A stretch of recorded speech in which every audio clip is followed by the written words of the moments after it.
They say your wedding is supposed to be the happiest day of your life. Mine started with an empty church. Rows of white chairs, perfectly aligned, all empty. No laughter, no chatter, no family. Just the echo of my heels against the marble as I walked down the aisle to no one. Except him, Daniel, the man I was stupid enough to think was worth it. When I looked at him that morning, hands in pockets, smiling nervously, I told myself love didn't need witnesses. I told myself that maybe my family's absence was just bad timing. Maybe they'd show up later. But deep down, I knew better. Because I'd seen the invitation my mother posted on Facebook 2 nights earlier. Join us to celebrate Anna's engagement. My sister, the golden one, the one who could do no wrong. Same day, same hour. A deliberate overlap. They chose her and left me. Still, I smiled through it. I cut the cake. I laughed when Daniel whispered that it didn't matter. I believed him. Until my phone lit up. Mom, we need to talk, now. Then, 36 missed calls. That's when the noise inside me stopped. I met Daniel at one of Anna's parties, actually. She introduced him as a friend from work. He was charming, quiet, observant, the kind of man who listens before he speaks. And when he looked at me, it felt like I was finally being seen for something other than my sister's shadow. He said I had substance, that I was different, that Anna was too loud for him. I should have heard the irony in that. Because over time, their messages got longer, the glances lingered, and the laughter between them, the kind you only share when there's history, never quite went away. When I confronted him once, he laughed. "You're imagining things," he said. And I wanted to believe him so badly that I did. Until a week before the wedding, when I saw his phone light up. Her name.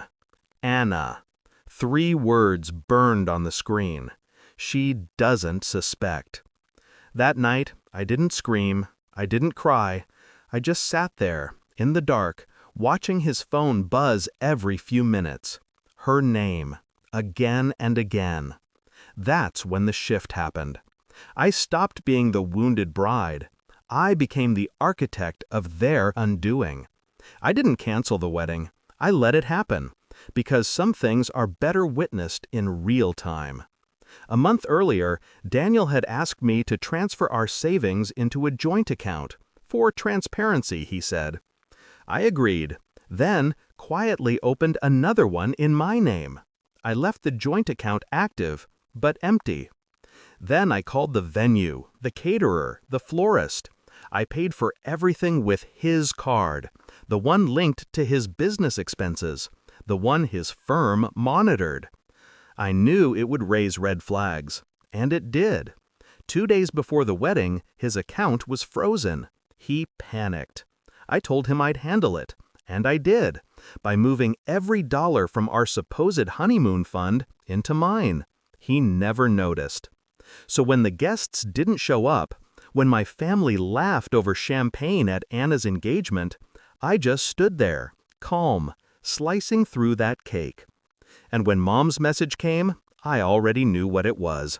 Because I'd sent Anna's fiancé a little gift that morning, an envelope with photos, screenshots, hotel receipts, everything she and Daniel thought they'd erased. He opened it during the engagement toast. That's when my phone started ringing, over and over. My mother, my father, even Anna. But I didn't answer. I looked at Daniel, confused, pale, trembling, and I smiled. He knew before I said a word. The silence told him everything. They say revenge tastes bitter. But standing there, fork in hand, watching Daniel's phone light up with the same frantic calls as mine, it tasted like frosting and closure. He tried to reach me for days after, left voicemails filled with apologies, excuses, desperation. But by then, I was gone. I moved out the next morning, left the ring on the counter with a note. You and Anna always did make a perfect match. Congratulations. It's been 6 months now. Daniel lost his job. The firm found the transactions and traced them to his name. Anna's engagement collapsed within the hour of the party. My parents don't speak to either of them. And me? I bought a small apartment by the sea. Quiet, clean, mine. Sometimes I get messages from numbers I don't recognize.